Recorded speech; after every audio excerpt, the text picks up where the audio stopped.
You are listening to the Visualising War and Peace podcast. In each episode, we look at how people have experienced, described, or imagined armed conflict in different periods and places, and we discuss the impact which representations of war and peace can have on us as individuals and societies. Hello, my name is Alice Koenig, and I direct the Visualising War and Peace project at the University of St Andrews. My guest today is Dr Jana Tabak, an assistant professor at the Department of International Relations at the State University of Rio de Janeiro. Jana's work focuses on children's experiences of conflict in both the global south and the global north, and also on the role that our conceptions of childhood play in our habits of visualizing war, and indeed in how our habits of visualizing war shape how we view children and childhoods in turn.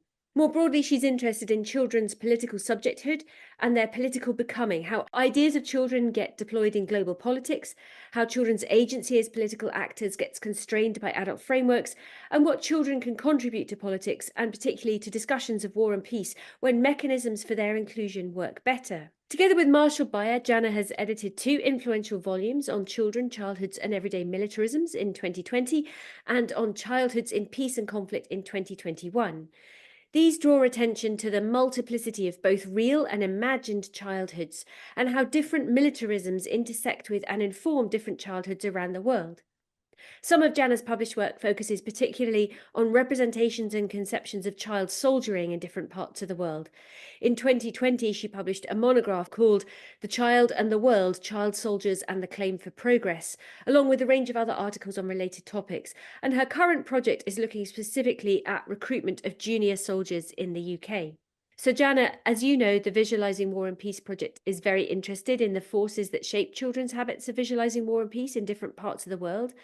Also in the complex world-building interplay between representations of childhood and representations of war, and in better ways of involving children as experts and knowledge producers in future world-building conversations about peace and conflict.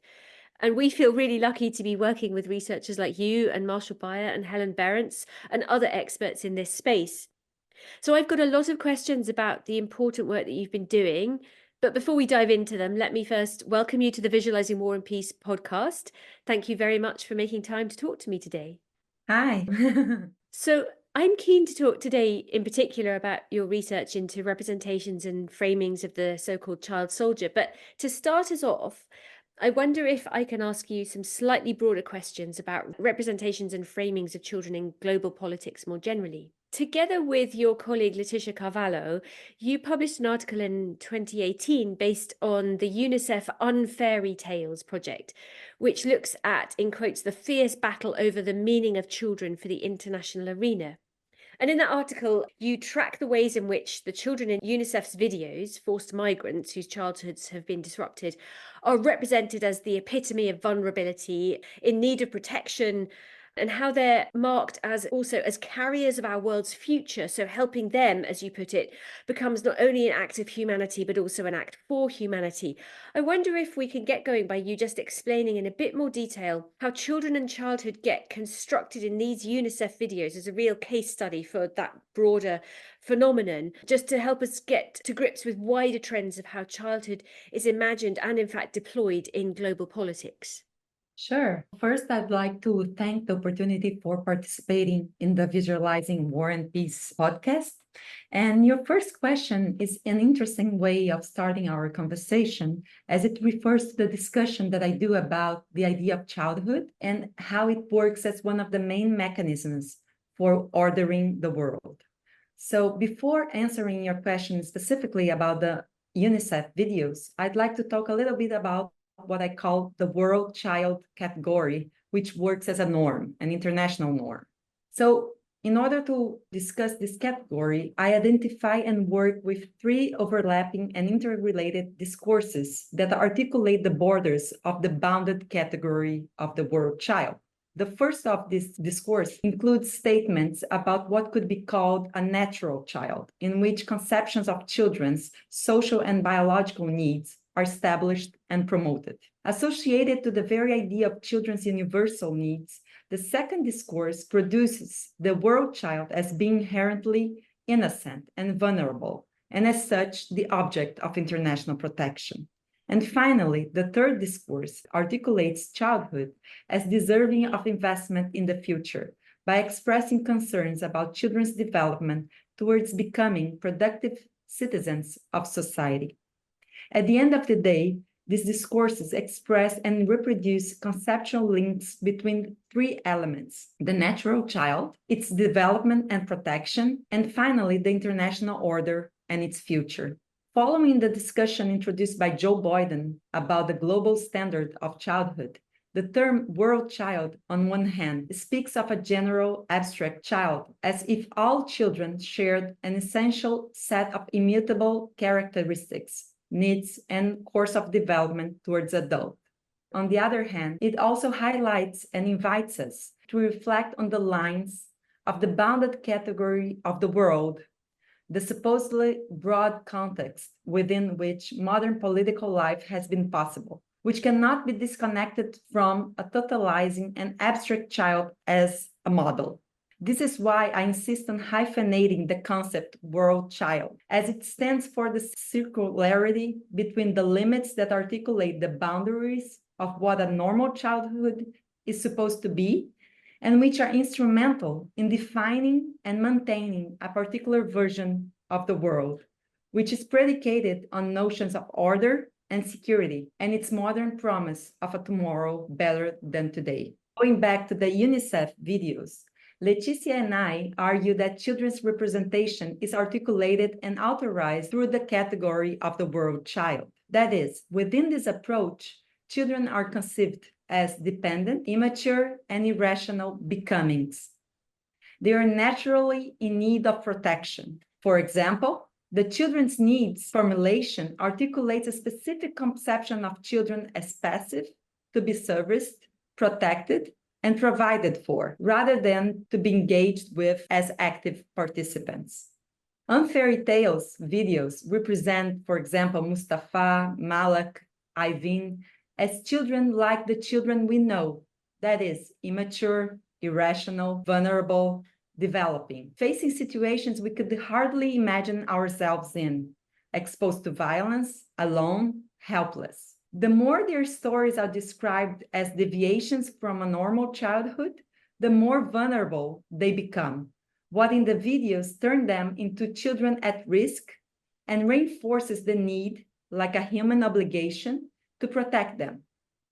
The problem of having protection practice authorized and informed by the world child norm is that once the natural sequence of development stages leading from child to adulthood is broken, children are not only at risk, but may represent a risk to our imagined future.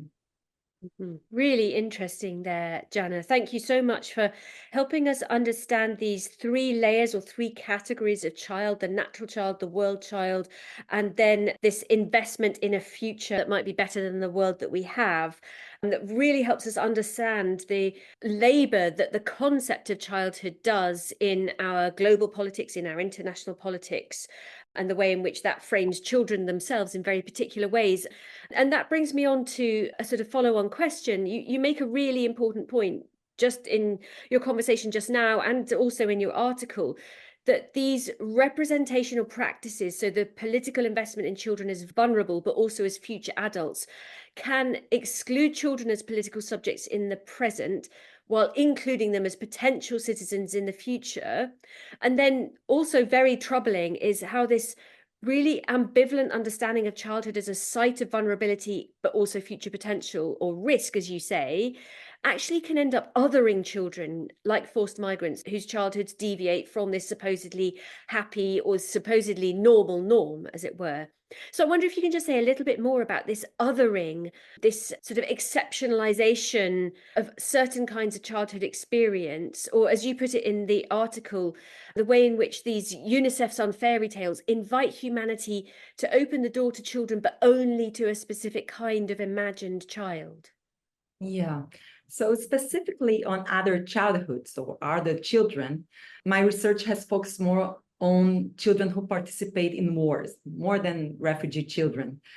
It's important to go back to the norm of the world child, because based on this norm, the specific kind of imagined child. Many children and their childhoods are silenced or are considered dangerous in need to be disciplined, controlled, or excluded from society. In other words, this particular prevailing discourse of the essentially innocent and inherently vulnerable children in many ways produces these other children as a social international problem, a problem which then mobilizes resources, international organizations, and other discourses around child salvation. So it's not that we are arguing that we should not protect these children that are in very dangerous situations. But the thing is how these programs that aim to protect these children, they're based in a very particular kind of childhood.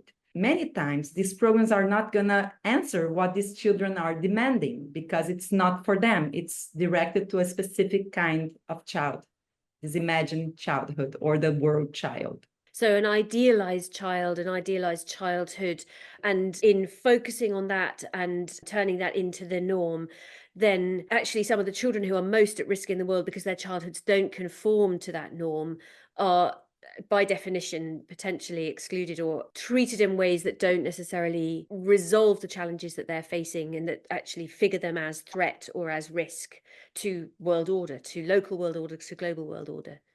Yeah, one of the things that I think it's very important in our conversation is to think about childhood as a mechanism for ordering the world.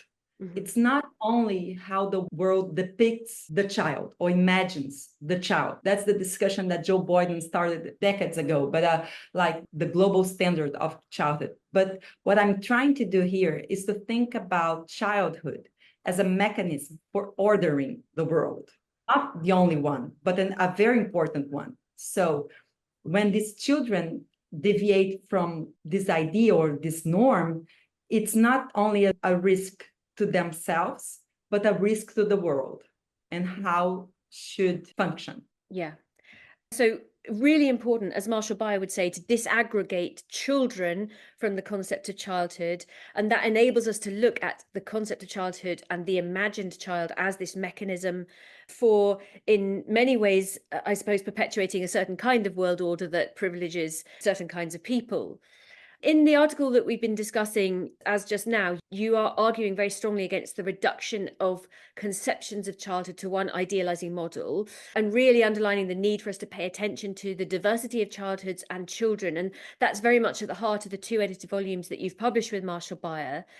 In the introduction to one of them, Childhoods in Peace and Conflict, you write, childhoods intersect peace and conflict in myriad ways, though renderings of children in these contexts are all too often reduced to one of two dominant, if quite distinct, framings, and that's either hapless victims or child soldiers. While critical interventions of recent years have begun to work towards the recovery of children's agency and to sketch the complex heterogeneity of childhoods in both framings, the framings themselves remain dominant. So we're going to come on to child soldiering more specifically in a moment, but first, can you just give us one or two concrete examples of the ways in which our habits of visualizing war encourage this reductive view of children and childhood as passive skins, as you put it, as victims with no agency to shape their own fate? Yeah, I believe that there are some expressions that are very common when we see children in wars that reflect this way of visualizing children as helpless victims or as child soldiers. And these expressions are like, without childhood, children robbed of childhood, children out of place. They are a great example of how the othering of certain kinds of childhood are articulated in the context of war. That is, as armed conflicts are articulated as places for adults and not for children, these children who are located in this context, having experienced episodes of violence and loss, become conceptualized as opposed to normal development, and in need of protection, control, and salvation. But these statements also have another destabilizing side. For example, if it's the very notion of childhood that identifies children, how it is possible to remove the concept of childhood while the child still exists? So when we say children without childhood or children were robbed of childhood, it's very complicated because if the concept of child has been removed, who are these other children? Who are they? Mm-hmm. Yeah, a really important and interesting question. And of course, we're seeing that kind of language used with very good intentions to draw our focus on the devastating impacts of conflict. So currently, the conflict in Gaza has cost over 11,000 children's lives, devastating impacts also on children who've been injured but survive. And rightly, NGOs and campaigners are trying to draw attention to the impacts of this conflict on their lives. But yes, you're raising really important questions about how exactly we frame them as children who've lost their childhood, what that does to them, and the ways in which that robs them actually in some ways of identity, not just of agency. I think we'll come back to questions of agency in a while, but I just wanted to kind of flip the question in a sense. So we've been talking about our habits of visualizing children and childhood, but does this tendency to look at children and childhoods in very reductive ways also in turn shape our habits of visualizing war itself? Yeah, I would say yes. Following on Marshall Byers' discussion on childhood as a technology of governance, I see the imagined childhood and the world child as categories that frame our understanding of war, in which actors are summarily located.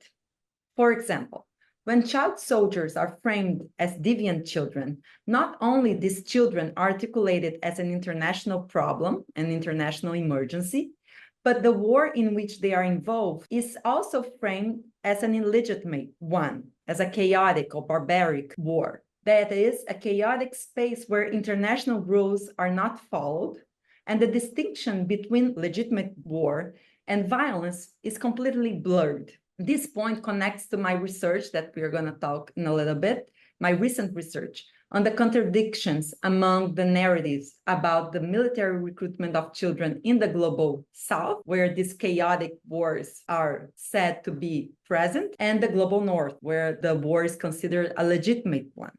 Really important points there. And as you say, we're going to talk more in a minute about the way in which child soldiers have been used as a lens in which to categorize, define certain kinds of war as illegitimate violence and so on. But also in my own research, I've been really interested looking at the intersection between discourses of childhood and discourses of war in antiquity, and the way in which the child's gaze, as well as the way in which adults look at children, define certain wars as noble, certain wars as just, and certain wars as unjust, or perpetrated according to deviant norms, as you say. So this is actually a phenomenon that's been going on for millennia. I mean, it's really important that we put under the microscope this overlap, as you say, between these discourses of childhood and these discourses of war. So I suppose my next question then is, what difference does it make, or what difference could it make to our habits of visualizing war and our habits of understanding children and childhoods if we do start paying more attention to the diversity of childhoods that are impacted by conflict, as the contributors to your edited volumes indeed do?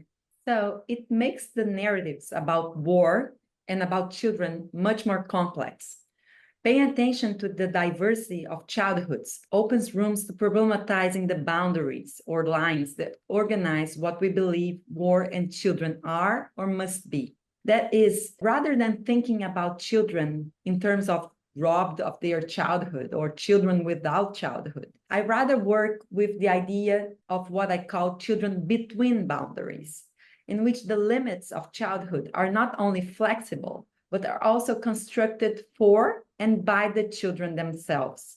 That is, children who do not escape from the limits of normal childhood, but challenge these limits. Rather than being silenced or normalized, the boundaries can be politicized, thereby bringing forth the enormous complexity of what have come to be treated as simplified ideas of the particular child, the particular adult, and the particular world. No fixed truth is to be gleaned from such process. Rather, the challenge is to reimagine the potentials that might be created in a sustained politicization of the limits of modern political formations, when there may be differences between real children's childhoods and the one prescribed by the world child. Okay, yeah, again, a really important point there. So, as you say, things become much more complex when boundaries get blurred, and actually opening the discussion space so that children themselves, particular children living real childhoods, have the opportunity to not only blur those boundaries, but politicize them, stretch them, push them, raise their own questions about who they are in this conflict context or whatever situation they might find themselves in.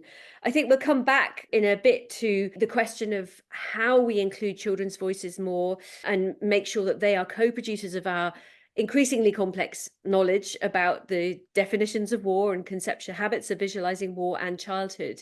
But let's start moving towards your work on child soldiers a little bit by thinking a bit, first of all, about militarisms. So in your edited volume, Children, Childhood and Everyday Militarisms, you and Marshall Bayer write, just as childhoods are multiple, overlapping, contingent, and bound up in many more aspects of our social worlds than is apparent if we look only for the child, so too is militarism. And so this volume then challenges readers to reflect on the multiple and varied processes by which children and childhoods get militarized, far from conflict zones as well as in the midst of them. And I wonder if you can give us a bit of an idea of that range of models and methods. When you talk about everyday militarisms, what kinds of processes and phenomena are you referring to?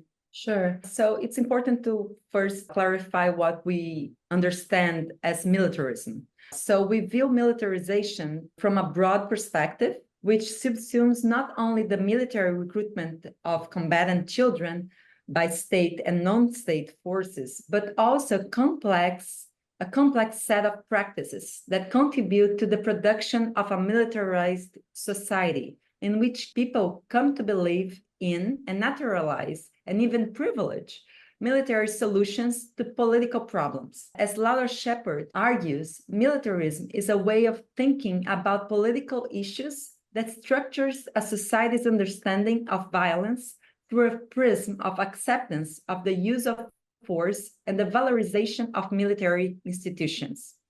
In other words, militarization does not just reside and circulate via the high politics of wars, border protections, or humanitarian interventions. However, the debates about militarism and childhood have tended to focus on the militarization of children, in which child soldiers are the main reference of analysis.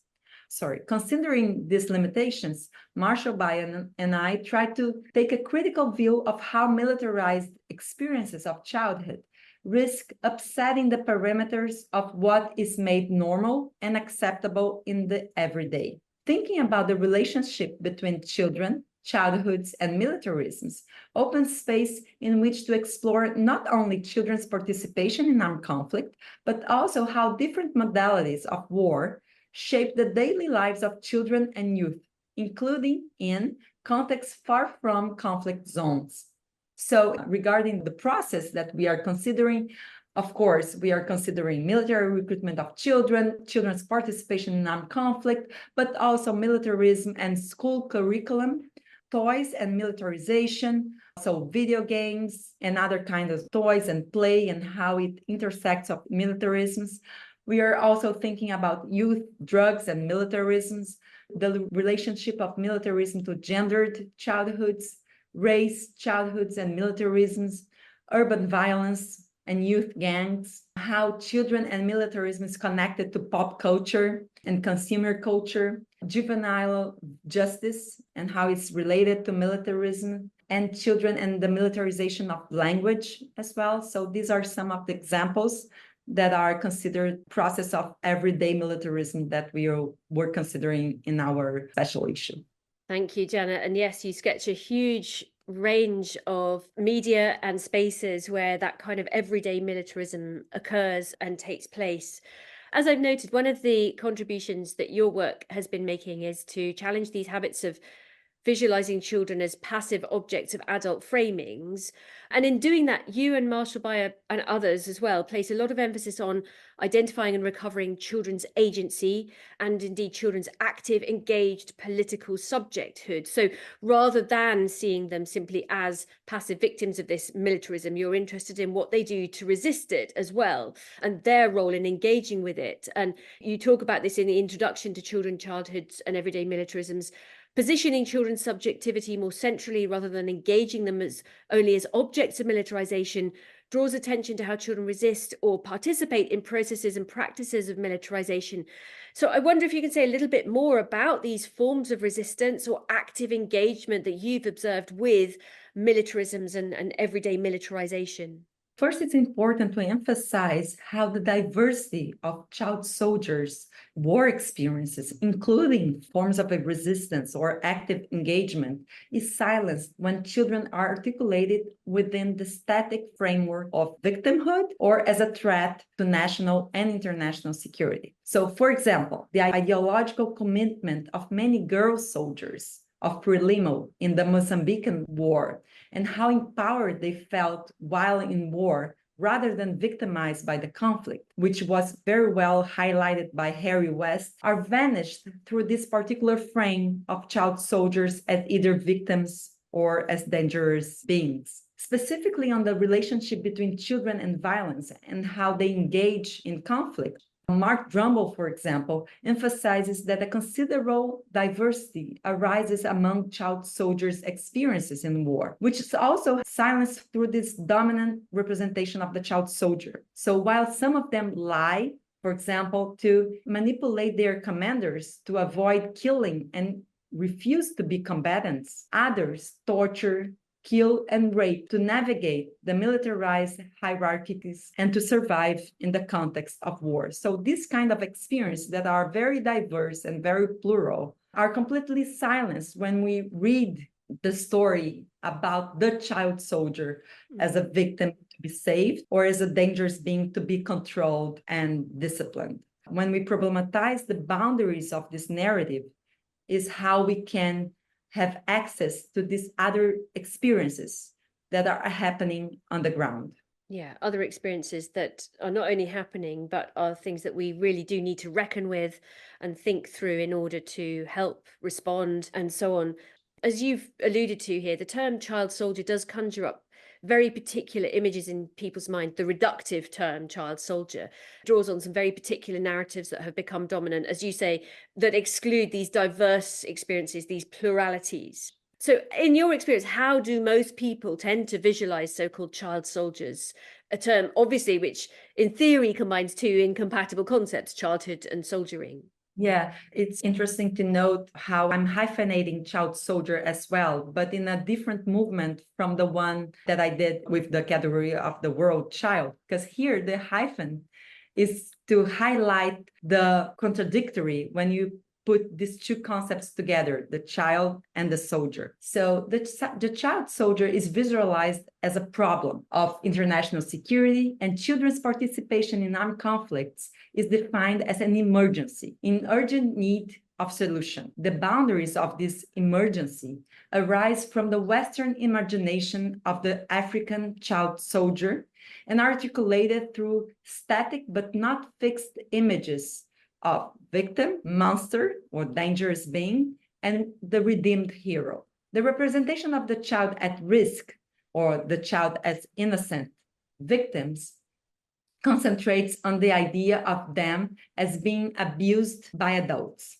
This narrative emphasizes forced recruitment or abduction of children to fight. Tropes include children being drugged, forced to kill, and witnessing extreme acts of violence. Children are perceived as incapable of understanding or identifying the risks and rules of participating in combat. As such, child soldiers are understood as passive actors who become mobilized for violence by communities and nation states that are illegitimate because they are unwilling or unable to protect their most precious resource, children. At the same time, child soldiers are also framed as dangerous and evil, who are lost in a permanent cycle of unrelenting violence. So these are the monsters. According to Romeu Dallaire, for example, child soldiers become killing machines that do not have a sense of empathy for the civilian populations. The child soldier is thus presented as risky and savage subject. And finally, the image of the redeemed hero is attached to some child soldiers. These are those children who have overcome extreme violence and great adversity while reintegrating into civilian life. These children are framed, as Helen Barrett says, exceptional. Those who exceed what is expected of them as children by resetting their natural development course to the trajectory of a normal child. It's important to highlight that the child soldier can be these three images at the same time. It's not either a victim or a monster. It can be represented as a victim and a monster because we are here talking about narratives and representations. And then some of them can be represented as a redeemed hero if they manage to reintegrate into civilian life.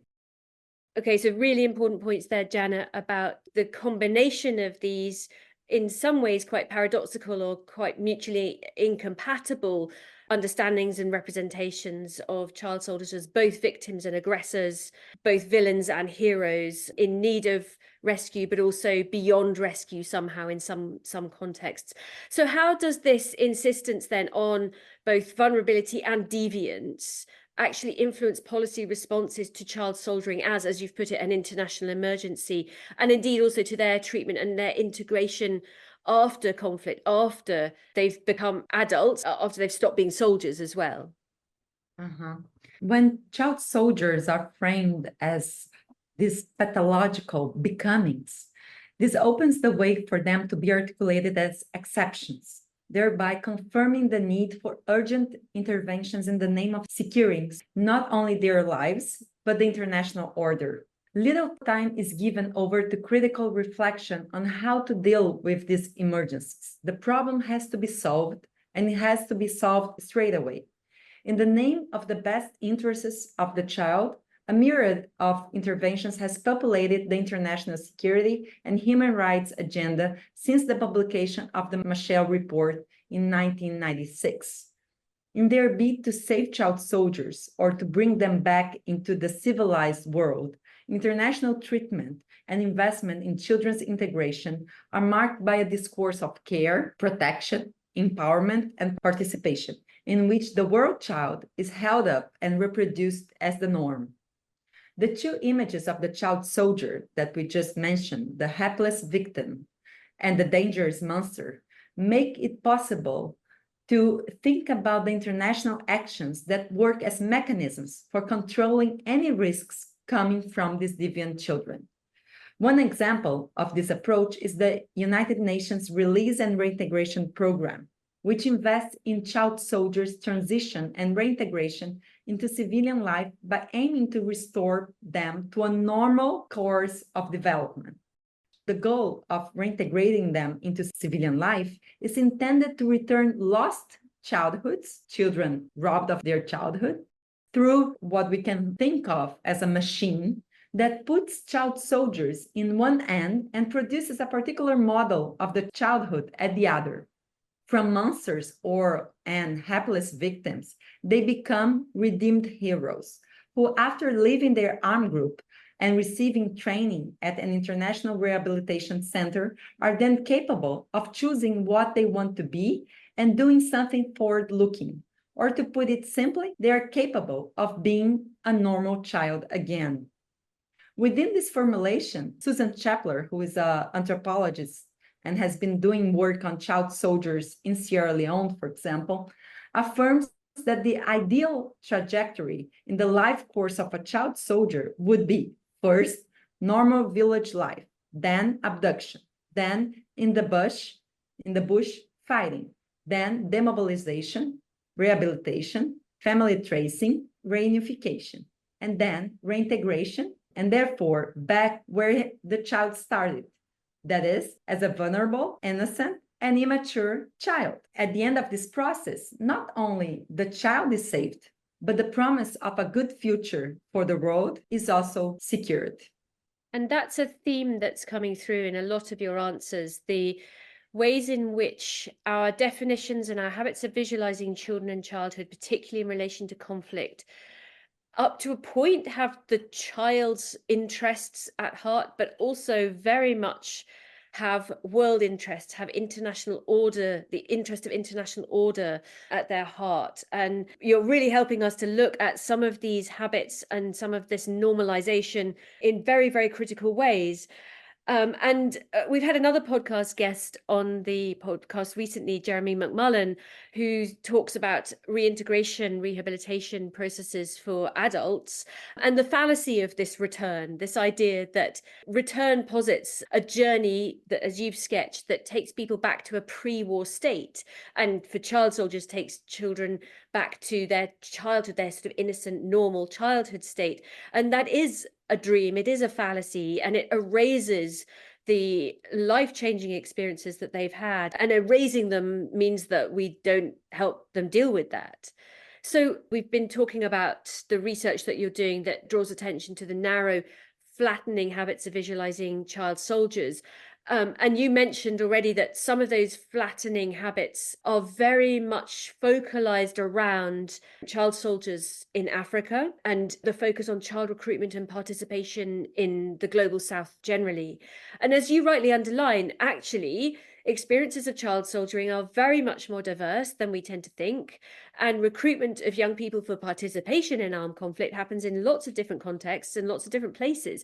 And your most recent research has involved you looking at cadet programs and junior soldier recruitment in the UK, among other places. So I wonder if you can tell us a little bit about this research.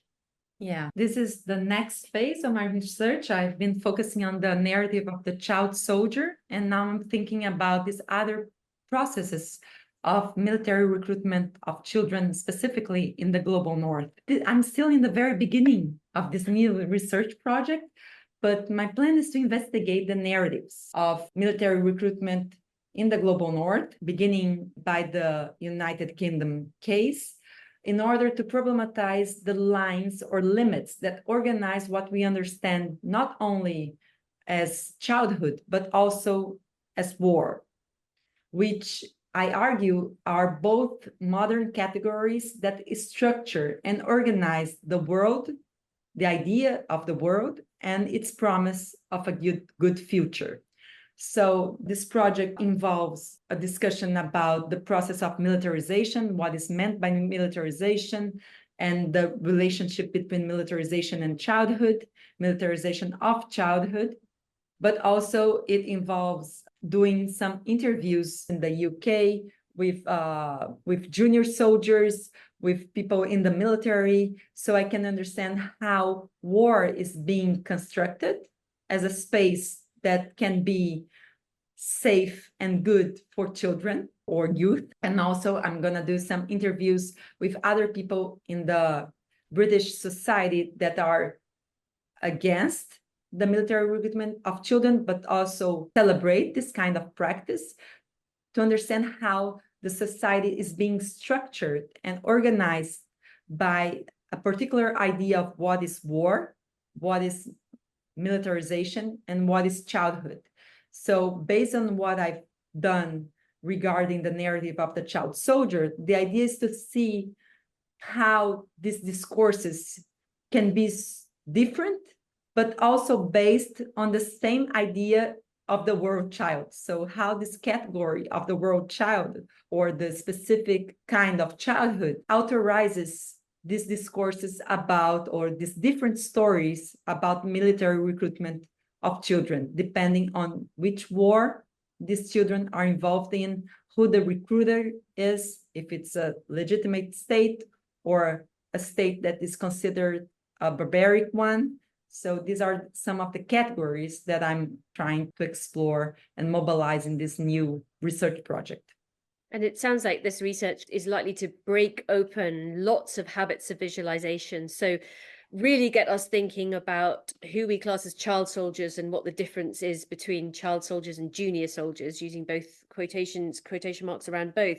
But also, as you say, in asking those important questions and looking at the narratives of recruitment, thinking about actually how we understand childhood and how we understand war. And as I think we've talked about in the past, Jana, recruitment campaigns like the British Army's Be the Best do sell this vision of life in the army as fulfilling your potential, having extraordinary opportunities to travel the world, furthering your education, gaining a new family, all of these things that are very life affirming, that play very much into what children might expect as they fulfill their normal childhood, but that bleed into what military activity might involve and military action and operations might be like. And so really interesting to dig into those kinds of narratives and that kind of recruitment rhetoric.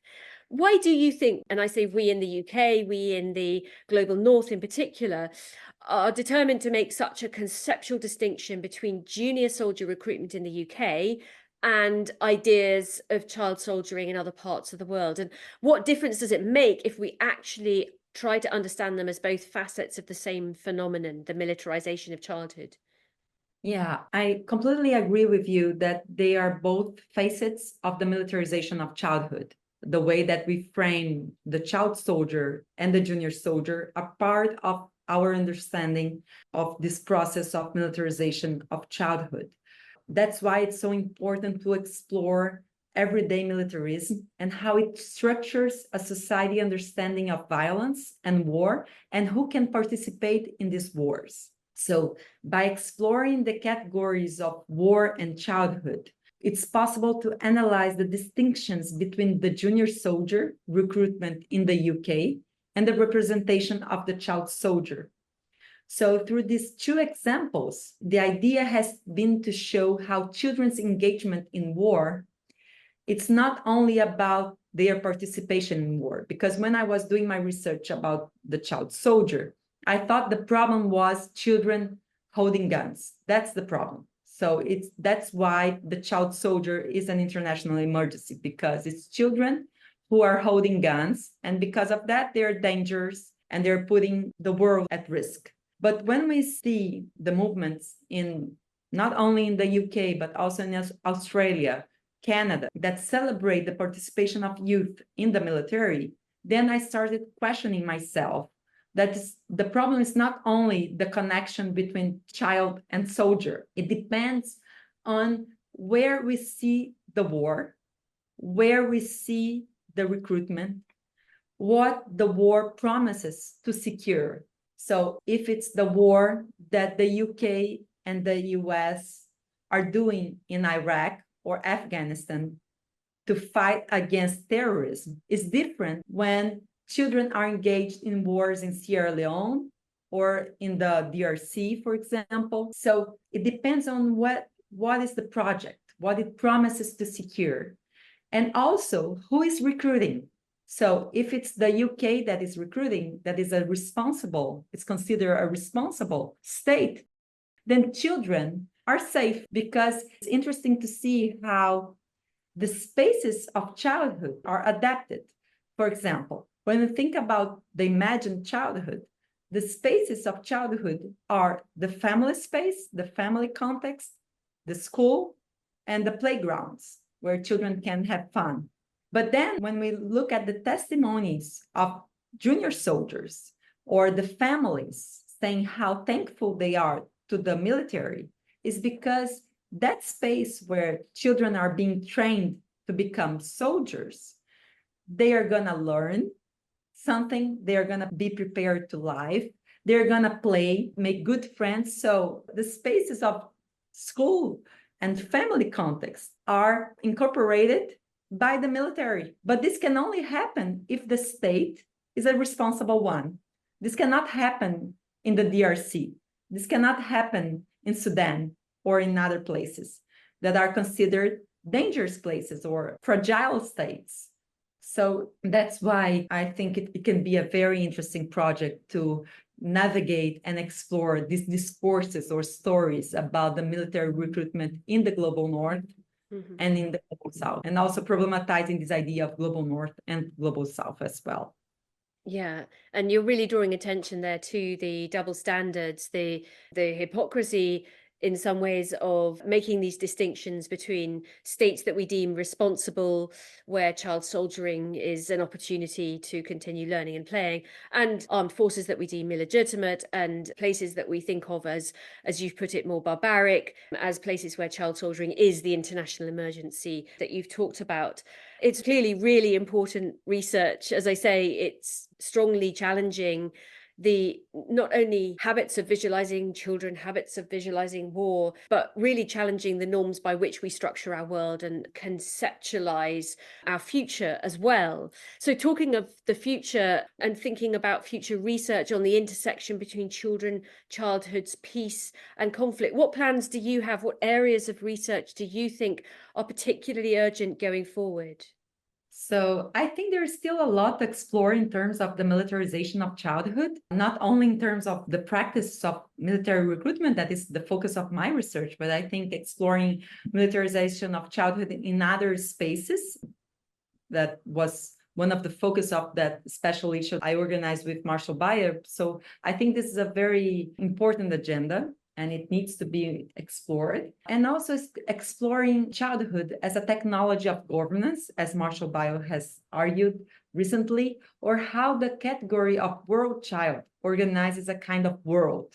By doing that, it may open new avenues for thinking and problematizing the limits of what is considered the normal child, and also the normal adult, and the normal world, and its promise of a good future. That's a theme, an idea that I've been focusing during all our conversation here, because I think it's very important to think, to consider very carefully how children are being framed as the promise of a good future, and how the programs directed to children are framed based on this idea of securing not their future, but our future as adults.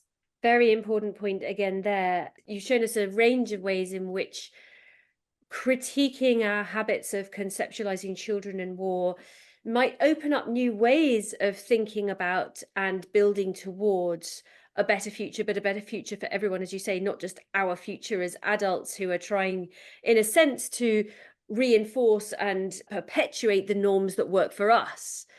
Just a final question, if I may, Jana. How optimistic are you about the inclusion of children as agents in this process of critiquing and breaking open and reimagining childhood, war, and this better future? Yeah, I think it's very important to include children in the conversations. We are going to learn a lot from them. But I think we need to be very careful how this is going to be made, because I already went to conferences, for example, about children's rights. And so we're going to invite children to participate in the conference and include them in the conversation. But then we have to think about how this inclusion is being made, because sometimes it's really violent against children, because it's like adult academics, researchers talking about them. And then we ask them, but we already know the answer. So it's not really a conversation. It's just asking them to say, yeah, you're right. Like, you as an adult is right, and I agree with you. So I think it's very important to include children in the conversation. We have a lot to learn from them, but we have to think very carefully how this process is being made in order not to exclude them again, like to include by excluding. So we say, oh, here are the children, and they confirm what we're saying as researchers and adults. So it's very important to be a dialogue and a conversation that they feel comfortable about questioning themselves and questioning the adults about the ideas that we think we know and we are right about them. And I think for us as adults, it's a very challenging process, because we have to be very open to be questioned, because when we're questioning what is to be a child and what is a childhood, we are also questioning what is to be an adult, because the adult is what a child is not. If we question what is a child, we are also questioning what is to be an adult. So it's a very challenging conversation, but a very important one, urgent one. And you're absolutely right there, that revisualizing, rethinking through our habits of imagining childhood and understanding childhood, we often, as you've said, we often think of children as becoming adults, as future adults, future carriers of our destiny, and so on. But you're right, it's very destabilizing if we then actually have to question, well, if we can understand that the category of childhood is more fluid than we thought, and more complex and more diverse, then that means we do have to look again at the attributes we give to adults, the assumptions we make about their authority, about their expertise, about, all sorts of aspects of adulthood that we just unquestioningly rely on in our structuring of the world. And Jana, I'm really excited actually to be working with you and Rebecca Sutton and 6 other great contributors on a special collective discussion that looks very specifically at this issue, this problematic issue of adultism, the adult gaze, the way in which adult framings of children's inclusion can limit, not necessarily give more agency, and the questions that we then have to ask about our adult systems of knowledge production and how we may have to rethink them in order to incorporate and make space for the kinds of knowledge that children and the kinds of expertise and experience that children can and want to share with us. So it's going to be really interesting to keep working on this together. Sure. And I'm thinking about an article by Carl Hansen about good participation and bad participation. I think it's very important contribution because we, as adults, as an international society, we are very open to some kinds of participation. Like if the child is doing a work that is good for our future, then we're going to celebrate and say, oh, that's so important that children are participating. But when children participate in ways that challenge the idea of the world or our idea as adults, then we try to silence or exclude and say, oh, we need to protect them. They're not mature enough, rational enough to participate. So, and this is a very important thing when we're thinking about peace and war, because we are open to children say, oh, please save me, reintegrate me into civilian lives, bring me back to my home or my family. But when we have children saying, oh, war is not as bad as you think, it's a space where I feel very empowered, I have good friends, I built a new family, then we are not ready to listen to that. It's just very challenging. So yeah, and that brings us back to the importance of making space for multiplicity of childhood voices, children's voices, as well as exploring the multiplicity of childhoods and real children. Jana, it's been a really fascinating and really important conversation. Thank you very much for joining us. I've learned a huge amount and have got a lot to take away and think about, about our structuring of the world, as well as our habits of visualizing war through our habits of visualizing children and childhood. So thank you for sharing all of that with us. Thank you so much for inviting me. It's been a pleasure. And thank you also to you, our listeners, for joining us again. We have more episodes coming up over the winter and spring as we continue to explore different experiences of war and peace in different contexts, and also the world-building storytelling that we do around conflict, which, as we've said today, is also world-building around in many other ways too. If you'd like to support our project, please do share and subscribe to the show on Apple Podcasts, Spotify, or whatever platform you use. And please do leave us a rating and review. It really helps people find the show. If you would like to join the conversation further, you can follow us on social media. Just search for Visualizing War, or get in touch directly by emailing us at viswar@standrews.ac.uk. Our theme music was composed by Jonathan Young. The show was mixed by Zafir Gertin. Thank you for listening.